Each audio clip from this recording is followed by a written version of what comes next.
रुपए मांगता है। जब ऐसा करने से फखरुद्दीन इनकार कर देते हैं तो उन्हें मौत की घाट उतार दिया जाता है। जो आरोपी है वो लगातार फरार चल रहा है।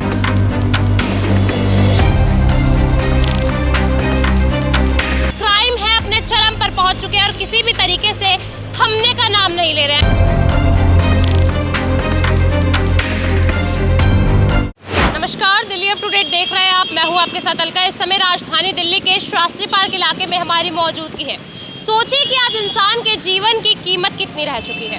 देखिए, महज 150 रुपए के लिए एक व्यक्ति को चाकुओं से गोद कर मौत के घाट उतार दिया जाता है। देखिए, राजधानी में लगातार जो क्राइम है अपने चरम पर पहुंच चुके हैं और किसी भी तरीके से थमने का नाम नहीं ले रहे हैं। देखिए, अभी मैं उसी क्राइम स्पॉट पर मौजूद हूं जहां बीते दिन एक ऐसी वारदात को अंजाम दिया जाता है जिसमें 51 वर्षीय फखरुद्दीन की निर्मम तरीके से चाकुओं से गोद कर हत्या कर दी जाती है। देखिए, आप एक ठेला देख रहे होंगे। बता दूं कि यहीं पे देखिए एक राह चलते मंचले द्वारा उनसे 150 रुपए मांगे जाते हैं और जब वो लूटपाट का विरोध करते हैं, उन्हें वो पैसे देने का विरोध करते हैं तो उन्हें निर्मम तरीके से मौत के घाट उतार दिया जाता है। देखिए, अभी आप देख सकते हैं कि इस रेड़े पे भी तमाम जो ब्लड ड्रॉपलेट्स है वो यहाँ पर मौजूद है। अगर आपको देखिए मैं नीचे की तरफ दिखाऊं तो यहाँ पे भी तमाम तरीके से जो फखरुद्दीन के शरीर से बहा एक एक खून का कतरा है वो इस जगह पर मौजूद है। देखिए, भरा आपको ये बाजार दिख रहा होगा। बता दूं कि इस जगह को देखिए शास्त्री पार्क फिश मार्केट के नाम से जाना जाता है और इसी देखिए भरी चौराहे पर एक व्यक्ति को निर्मम तरीके से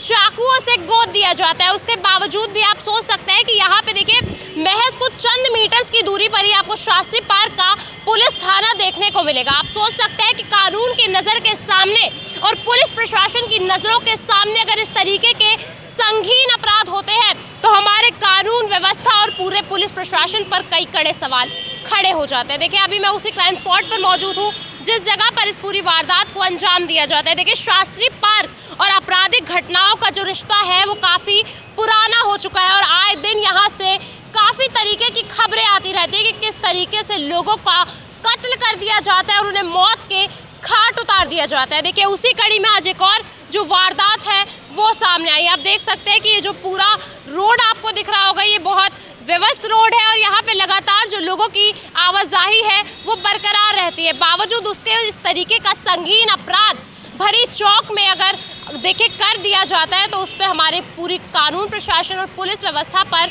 कई सवाल खड़े हो जाते हैं। देखिए, ऐसा बताया जा रहा है कि फखरुद्दीन अपने परिवार के अकेले कमाने वाले थे और उनकी उम्र जो है महज 51 वर्ष थी और उन्हें इस तरीके से भरे बाजार में चाकुओं से गोद देना। देखिए, पूरी जो आप मार्केट देख रहे होंगे, बता दूं कि इसे फिश मार्केट के नाम से जाना जाता है और आप ये भी देख सकते हैं कि कितना व्यवस्थित रोड अभी भी आपको ये नज़र आ रहा होगा। बावजूद उसके इस तरीके के संगीन अपराध अगर देखिए आप भी किसी के साथ लूटपाट का विरोध करते हैं तो आप भी नहीं जानते कि आप भी इस पूरी वारदात का कब शिकार हो जाए। रेडी यहाँ पर लगी हुई है। देखिए, वो यहाँ पर किसी काम के सिलसिले में आए थे। पहले वो यहाँ पर नाइट शिफ्ट में काम किया करते थे पर तबीयत के खराब होने की वजह से उन्होंने देखिए काम भी छोड़ दिया था और अभी वो अपने परिवार के साथ रह रहे थे। देखिए, महज 150 रुपए के लिए किसी को मौत के घाट उतार देना, ये कहाँ तक की इंसानियत रहती है। और बताया जा रहा है कि जो आरोपी है वो लगातार देखिए नशापत्ती का शिकार था जिसकी वजह से इस पूरी वारदात को अंजाम दिया गया। वो लगातार देखिए फखरुद्दीन से नशा करने के लिए 150 रुपए मांगता है। जब ऐसा करने से फखरुद्दीन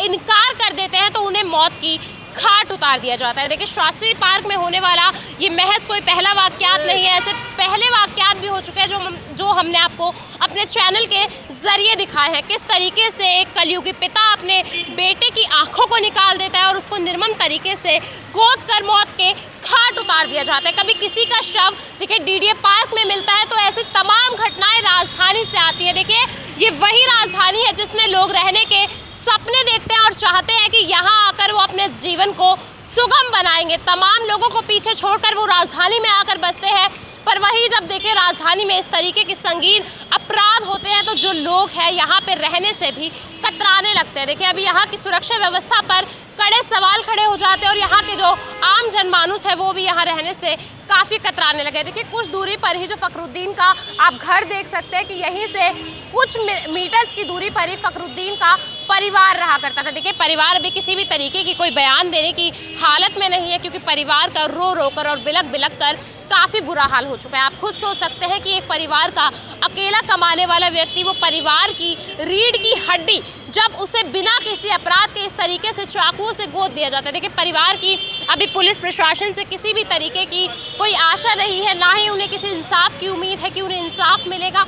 इस वजह से वो किसी भी तरीके की बयानबाजी देने से काफ़ी परे हो चुके हैं। देखिए, लगातार राजधानी में इस तरीके के संगीन अपराध हैं जो बढ़ते जा रहे हैं, और ऐसा भी कहा जा रहा है कि जो आरोपी है वो मौके से ही फरार हो गया। और जब आरोपी के परिवार के सदस्यों से संपर्क साधने की कोशिश करी गई तो आरोपी के परिवार वालों द्वारा ऐसा कह दिया गया कि अभी देखिए उनका उस आरोपी से किसी तरीके का कोई संबंध नहीं है, जिसके चलते देखिए इस मामले को कहीं ना कहीं रफा दफा करने की बात कही जा रही है। पुलिस प्रशासन, देखिए परिवार के ऐसे कड़े आरोप है कि पुलिस प्रशासन का अब तक इस पे किसी तरीके का कोई एक्शन नहीं है, ना ही किसी तरीके का कोई संज्ञान लिया गया है। जो आरोपी है वो लगातार फरार चल रहा है। देखिए, पूरी खबर आप तक पहुंचाइए। इसको लेकर आपकी जो कुछ भी राय हो हमारे साथ ज़रूर साझा कीजिए।